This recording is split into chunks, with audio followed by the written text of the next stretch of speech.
Sebuah film yang mengisahkan seorang tentara pasukan khusus mendapati dirinya terdampar di padang pasir dan dia terkena jebakan setelah melakukan sebuah misi yang gagal dan harus bertahan dari bahaya padang pasir dan melawan tekanan psikologis dan fisik dari kondisi-kondisi berbahaya tersebut.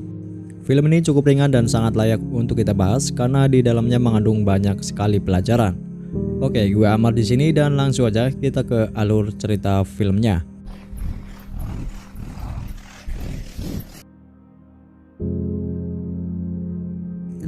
Di awal film kita diperlihatkan seorang istri melepas kepergian suaminya yang bernama Meg yang dikirim untuk melakukan sebuah misi. Setelah sampai ke tempat tujuan, Meg bersama temannya yaitu Tommy ternyata dikirimkan untuk menembak seorang bernama Asif yang hadir di sebuah acara pernikahan di sebuah padang pasir. Di sini tidak dijelaskan siapa Asif ini kenapa menjadi target operasi. Namun saat akan menembak, Meg mulai ragu. Dia pun mengkonfirmasi pada markas kalau pria itu Asif atau bukan. Alpha Margo 4, it took us 30 months to localize and confirm. Dan karena terlalu lama saat akan menembak, keberadaan Meg dan Tommy pun diketahui oleh para pengawal.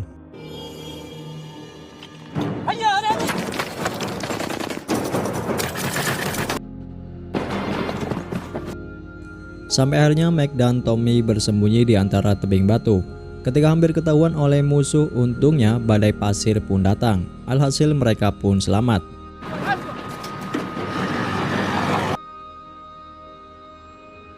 Lalu mereka pun menelepon markas untuk meminta jemputan. Namun sialnya, titik penjemputan berada di sebuah desa yang jaraknya sekitar 5 jam berjalan kaki. Ya, mau nggak mau Meg dan Tommy pun memutuskan untuk berjalan kaki menuju titik penjemputan. Di tengah perjalanan mereka melihat dua orang warga sekitar yang sedang menggali di padang pasir, yang menandakan mereka tidak salah jalan. Mereka pun melanjutkan perjalanannya, tapi tiba-tiba ada sebuah papan besi yang melayang dan jatuh di depan Meg. Oke, di sini terlihat gambar yang ada di papan besi seperti peringatan kalau daerah itu adalah zona berbahaya. Meg terlihat panik, namun Tommy meyakinkan Meg bisa saja papan itu dibuat orang desa untuk menjauhkan mereka dari para penjahat. Tommy mengajak Meg untuk melanjutkan perjalanan. Tidak lama berjalan, Meg menemukan sebuah mainan tentara. Sementara itu, Meg yang masih kepikiran tentang peringatan tadi berjalan dengan sangat hati-hati. Namun Tommy malah seakan mengejek Meg dan tiba-tiba sesuatu pun terjadi.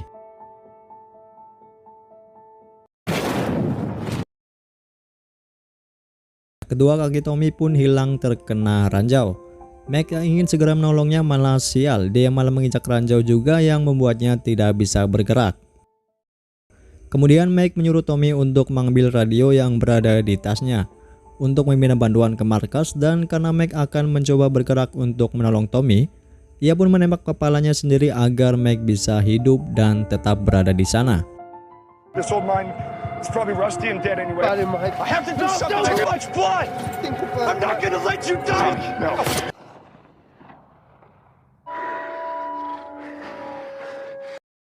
Dan kini Meg harus bertahan hidup sendirian di tengah gurun padang pasir yang gersang. Meg pun mencoba memastikan jika yang diinjaknya adalah ranjau dengan menggunakan sebuah pisau.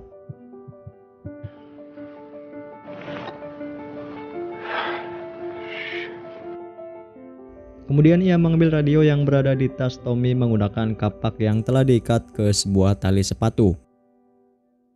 Meg langsung meminta bantuan ke markas dan mengatakan lokasinya 4 jam ke selatan dari titik misi. Tapi mereka mengatakan helikopter tidak bisa terbang karena badai yang terus-menerus. Meg pun harus menunggu selama 52 jam untuk penjemputannya. Ya, tidak lama setelah itu sebuah badai pasir menuju ke arahnya. Seketika itu Meg langsung mengambil tasnya lalu kemudian menancapkan senapannya ke dalam pasir agar dia tidak terbawa badai dan kakinya tidak terangkat.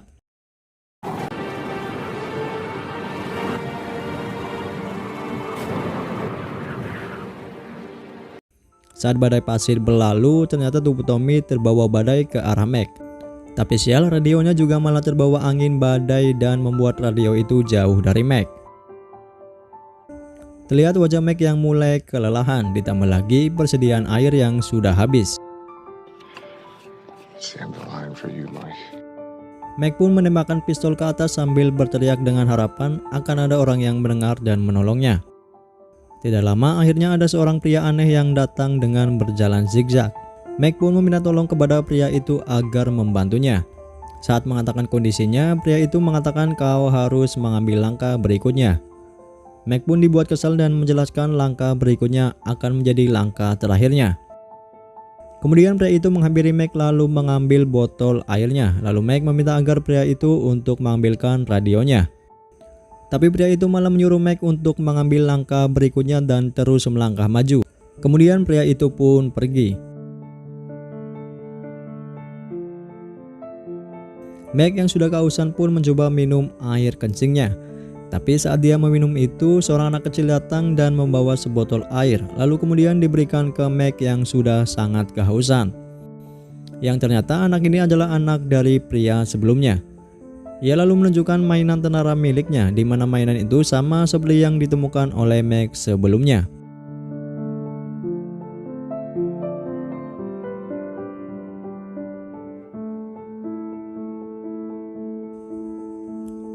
Anak kecil itu seakan menyuruh Meg untuk mengambil langkah, namun Meg mengatakan dia tidak bisa bergerak.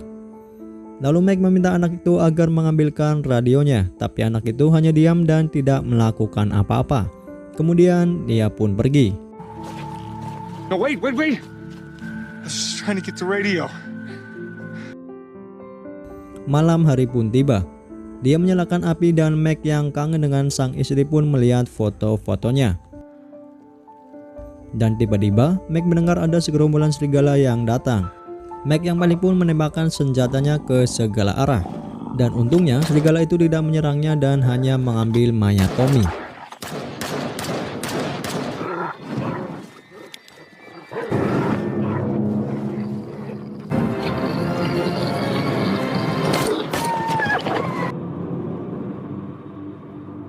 Singkat cerita, siang pun tiba dan pria yang kemarin kembali datang dan mengatakan Meg yang beruntung karena masih hidup. Lalu ia menanyai Meg siapa namanya. Lalu Meg menjawab, namaku Mike. Pria itu pun mengejek Meg dengan mengatakan Meg dalam bahasamu dan pria yang tidak bisa mengambil langkah dalam bahasaku.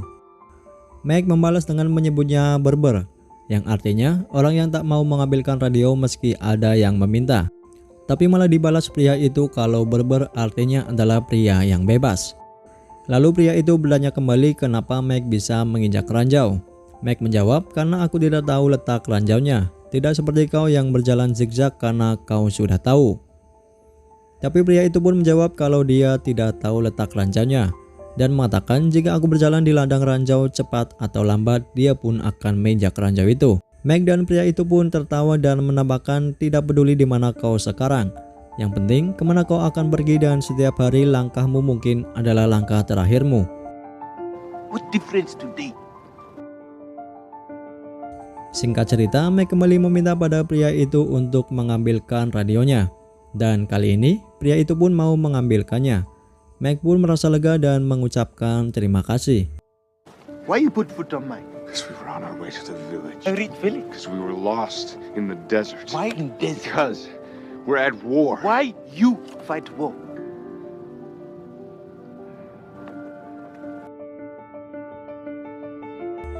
Sialnya, saat Meg menghubungi markas tidak ada jawaban sama sekali. Meg yang terlihat putus asa kemudian dinasihati pria itu untuk menjadi pria yang bebas dan terus melangkah maju. Dan mengatakan kepada Meg jalan yang salah juga bisa membawamu pulang. Kemudian dia pun pergi.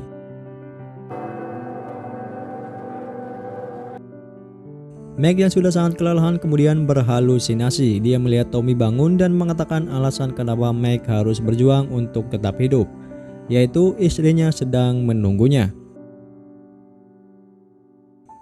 Singkat cerita, malam pun tiba. Meg kembali mendengar serigala datang menghampirinya. Ia pun langsung menembaki serigala-serigala itu. Di satu sisi, Meg tidak bisa bergerak karena ia terjebak ranjau. Di sisi lain, Meg merasa pelurunya tidak cukup untuk menghabisi serigala-serigala itu. Kemudian Tommy menyuruh Meg untuk menggali sebuah parit dan melompat ke situ agar mengurangi kerusakan ledakan ranjau. Karena cepat atau lambat serigala-serigala itu pasti akan menyerang Meg. Dan benar saja, saat sedang menggali salah satu serigala menggigit kakinya. Meg pun langsung melompat dari ranjau dan saat itu juga ranjaunya meledak.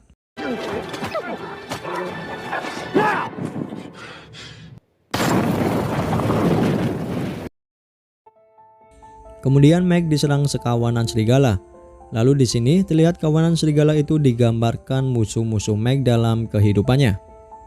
Meg pun berhasil membunuh serigala-serigala itu dan ternyata ketika Meg lompat dari ranjau hanya halusinasinya saja dan dia masih di tempat yang sama.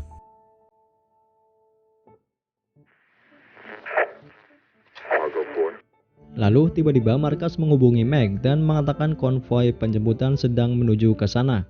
Namun terhalang baku tembak dan menyuruh Meg bertahan 17 jam lagi.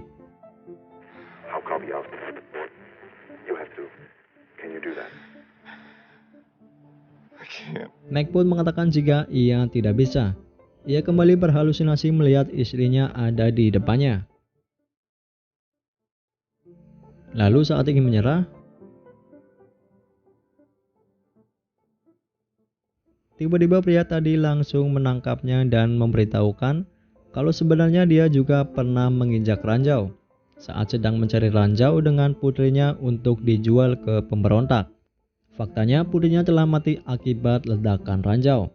Yang ternyata orang yang telah memberikan Meg sebotol minuman bukanlah putrinya, melainkan pria itu sendiri. Dan kaki pria itu adalah kaki palsu. We take minds together. Mine's very precious. Sebelum pergi, dia berpesan kepada Meg untuk mengambil langkah selanjutnya. Meskipun itu sulit, terlalu besar dan menakutkan. Dan jadilah pria yang bebas.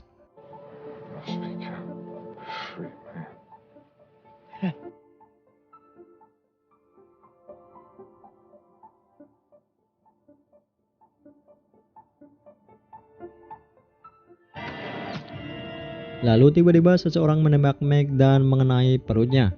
Dan sepertinya itu adalah para pengawal absen di awal film yang masih mencarinya. Seketika Meg langsung menembakkan pistol ke arah ranjau-ranjau yang ada di sekitarnya agar dia tidak terlihat oleh musuh. Lalu Meg mengambil senjatanya dan langsung menembak musuhnya satu persatu. Meski sempat tertembak, Meg berhasil mengalahkan semua musuh-musuhnya.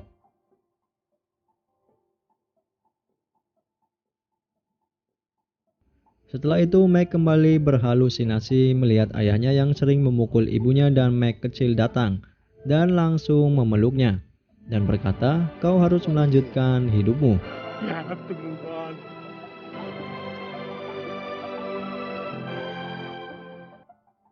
Dia pun segera tersadar lalu akhirnya ia memutuskan untuk melangkah maju. Kemudian Meg masih baik-baik saja dan ranjau itu tidak melukainya sama sekali. Meg yang sudah dalam kondisi sangat tertekan dan lemas langsung memeriksa ranjau itu. Dan ternyata yang diinjak Meg selama ini cuma sebuah kaleng yang berisi mainan tentara. Sama seperti mainan yang sebelumnya ditemukan oleh Meg. Meg pun merasa lega dan menertawakan kebodohannya itu. Meg merasa takut jika dia melangkah ranjau akan membunuhnya. Namun faktanya yang membuat Meg bisa terbunuh adalah berdiam diri saja. Lalu Meg menyalakan asap SOS dan akhirnya tim penjemputan pun datang.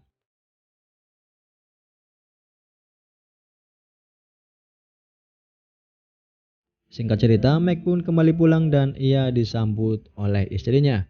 Lalu film pun berakhir. Oke, pelajaran yang bisa diambil dari film ini adalah teruslah melangkah maju dan mengambil langkah selanjutnya. Karena kita nggak tahu apa yang akan terjadi di masa depan. Oke, sampai jumpa lagi di alur cerita film lainnya. Dadah.